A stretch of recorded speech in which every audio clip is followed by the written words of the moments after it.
Hello, everyone. My name is Carson Clutie, and welcome to Junior American History. This video is an introduction to myself on a professional and personal level. Hopefully, you get to know me a little better, and through this, hopefully, I get to know you as well. In Junior American History, our focus starts just after the Civil War and continues up until present time. However, we will be discussing in depth the American Revolution as a overview of what you learned in 8th grade, as well as some deeper ideas behind the American Revolution. On a professional level, as I said, my name is Carson Clutie. I'm entering my 5th year as teacher. I graduated in 2014 from the University of Nebraska at Lincoln with a degree in education and an endorsement in social studies. I am currently enrolled in the Educational Technology Master's Program at Fort Hays State University. The best way to contact me day or night is through my email, which is listed below. I am constantly checking my phone or computer for new emails, and I'm constantly getting updates through that. Also, if I don't respond right away, I still have a record of it. So when I go back to my email and look at it at a later date, I will still have your email there.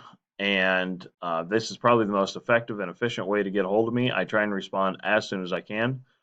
The second thing listed under contact information is my phone number. This is my school phone number. So if you call, I may be here, but if I'm not and leave a message, it may be a couple days before I check it. So if it's a pressing matter, if it's something class related or something to do with an assignment, and it's time sensitive. Again, you may want to email me because there's no guarantee that I will get to my phone in a timely manner. And the second thing is more of a uh, uh, on a personal level. You may want to follow me on Twitter at Carson Clutie. I certainly do not mind if you follow me. I just tweet about education, current events, and sometimes I try and be funny. So if you want to get a better depth into the teacher that you have in class, give me a follow if you wish. Now, onto a personal introduction. These pictures comprise what takes most of my time, and I certainly wouldn't change that. This is my family. My wife, Jess, and I have been married for 5 years. We dated in high school, got married in college. She's a second grade teacher, so if there's any ideas that seem um, abnormally creative or something that you say may work at an elementary level, it's probably because I stole the idea from her and tried to adapt to this class. So she's a great person, a great teacher, and someone who I really enjoy spending time with. We have two kids together. Cooper, he's 2 years old. Great firstborn son to have. We spend a lot of time together. He's at a really fun age, and we had Carter just a month ago. Um, he has actually let us get quite a bit of sleep in this first month, which we hope continues. Of course, we don't think it will, but for now, we are sleeping well at night, so I shouldn't be too crabby in class. Anyway, this is my family. I love to talk about them. I love to spend time with them. So if you have any questions about them, please ask. Now, it's important to talk about why should we study history? Why is it important that you're in this class? First of all, the past is still relevant. While you may think something that happened 250 years ago can't impact you, I would argue that you're wrong. For the first example, we do a unit in this class on the Great Depression. We look at the main three causes, each cause being different. If you come to the conclusion that one of those causes was the real reason for the Great Depression, we should be doing all that we can today to make sure that doesn't happen again. 25% of the population of the United States was unemployed at one time. We should really try and avoid that. And if we can look at history and decipher different clues, different information as to why something happened, and we can try and avoid that, in this instance, that would be good. Another thing that is relevant, and again, I said generally in American history, it starts after the Civil War, but we go back to the American War for Independence because it's important to understand where our country came from. And in this class, we will look at more of the ideas behind the revolution than individual key characters and dates at that time. I believe as juniors, you'll be able to understand these deeper concepts. But why, again, going back to why the past is still relevant, freedom of speech, there are Supreme Court battles all the time about freedom of speech and what that means in the context of the 21st century. A few of the questions we might ask is, does freedom of speech change because we now have access to the internet? Is hate speech protected under free speech?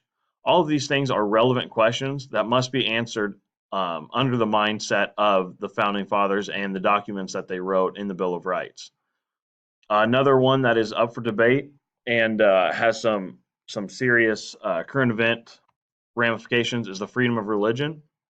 That's a recent Supreme Court case is whether or not bakers had the right to refuse service to people based on their religious views. And aside from your personal opinions on either of these cases, they are relevant, and they trace their relevance back to the beginning and origin of this country and the Bill of Rights and what's covered and what is not. Another issue of why we should study history. One of the most important things about when you go into the real world, so to speak, and get a career, one of the things that pulls the highest in terms of what employers want is someone who can be a problem solver. Today, with technology changing, their assembly lines are becoming fewer and fewer. Manual labor jobs that had sustained this country for its entirety are being changed out with robots. So being able to lift something heavy is not as important anymore. Being able to solve a problem is important. So when we look back at several issues, including dropping the atomic bomb, entering the Vietnam and Iraq wars, we will look at the evidence provided. We will make an argument, and then we will debate that argument, coming to solving the problem whether or not we should have done those things that were previously listed. So that will help in your problem-solving skills, which in turn, again, will help you when you go out and try and find a job. Also in this class, history is important because you can unleash your creativity. The projects in this class will not be focused on memorization, memorizing dates and characters and locations, but they will be more focused on ideas. And because they're focused on ideas, your projects will range anything from a traditional poster board to multimedia presentations and videos made online. So your first assignment will be a welcome video, much like I did for you today. I need you to introduce yourself to your classmates and to me. I like putting a face to a name, and being able to have an open line of communication will be the key to success in this class. So a few of the things that you should include in your video to make it a successful one is your name.